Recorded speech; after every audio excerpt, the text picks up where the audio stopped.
सत्संग से सोधी आवे, नहीं जीव 84 में जावे। सत्संग से सोधी आवे, नहीं जीव 84 में जावे। अब मेटो द्वेष और राग, हो राग या उम्र बतेरी जाली। अब मेटो द्वेष और राग, हो राग या उम्र बतेरी जाली। आप यहाँ आए हो जो इस ज्ञान को समझ जाएंगे। यहाँ पर 2 प्रकार के प्राणी पूरा लाभ उठाते हैं। एक तो ज्ञान समझ कर आते हैं, और दूसरे जो सब जगह भटक भ्रम लिए और कहीं से लाभ मिला नहीं, और फिर वो यहाँ टिक जाएंगे। अकोर की तक ठिकाना नहीं, सब जगह जा लिया। तो फिर उनकी व्यवस्था होगी, मजबूरी होगी यहाँ आने की, और यहाँ आते रहे तो वो लाभ मालिक देगा। और फिर हम ज्ञान सुनाते हैं यहाँ बैठाकर आपको। तो यहाँ आपसे प्रार्थना की जाती है, जब तक सत्संग चले आप सब चिंताएं और इधर उधर की गल्ला बातें छोड़ के ध्यान से सत्संग सुनो।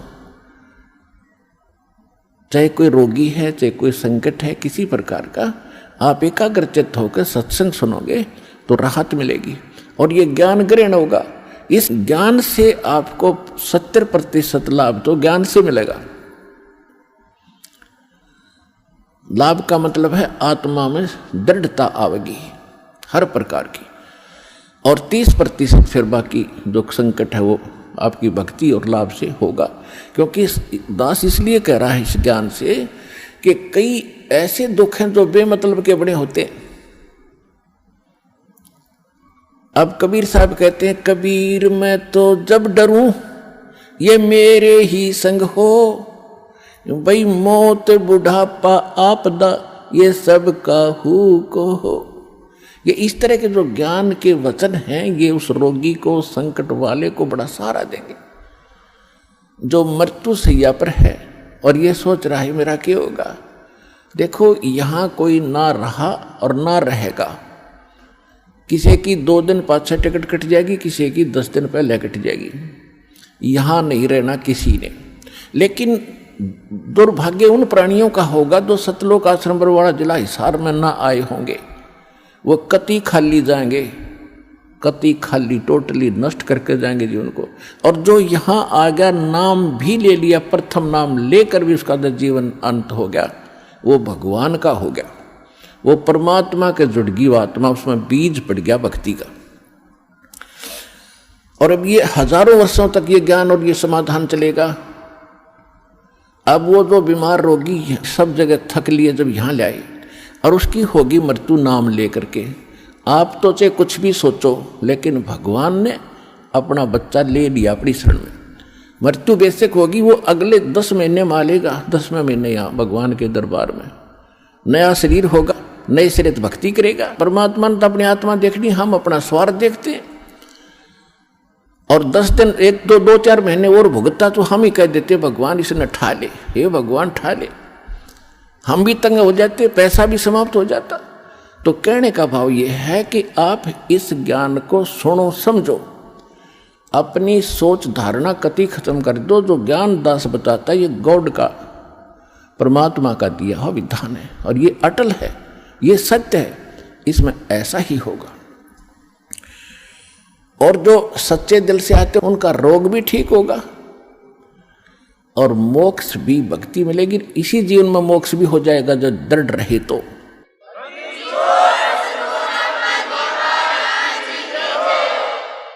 इसके अतिरिक्त और भी बहुत सी, क्योंकि ये विधान है भगवान का। और आप हो बच्चे 1ली कक्षा 2री 3री के, अब जैसे कानून की किताब को 3री 4थी कक्षा का बालक कैसे समझ पाएगा, लेकिन बार बार दास समझाएगा तो आपके हृदय में ये अवश्य जचेगा, विश्वास होगा, क्योंकि ये गॉड गिवन स्पिरिचुअल नॉलेज है, परमात्मा का दिया हुआ अध्यात्म ज्ञान है। तो जब आप यहाँ आ गए और सच्चे दिल से भक्ति करने लग गए, जितने भी सांस इस सिमरन में आपके गए और वो आपके गुड अकाउंट में है, और बाकी का जो समय आपने चाहे राष्ट्रपति बनकर व्यतीत कर दिया वो व्यर्थ बताया है। तो यहाँ आने वाले जितने भी भक्त हैं, चाहे रोगी हैं, तो किसी प्रकार का उनको संकट है, तो उनके लिए वो दुख वरदान बन गया। वो भगवान से मिलेंगे, उनका जीवन सफल होगा, उनके सब दुख दूर होंगे और भगवान के विमान में बैठकर सतलोक जाएंगे। ये लिखवा लो मेरे पे।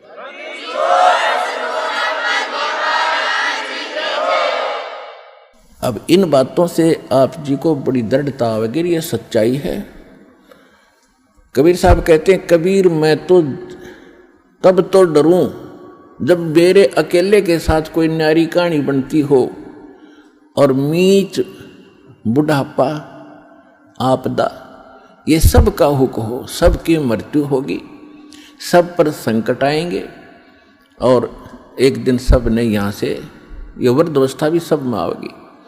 और जब हमारी शरण में आप आ जाओगे, परमात्मा कहते हैं, जब हमारी शरण में आ जाओगे तो फिर आपको इन दुखों से निवारण होगा।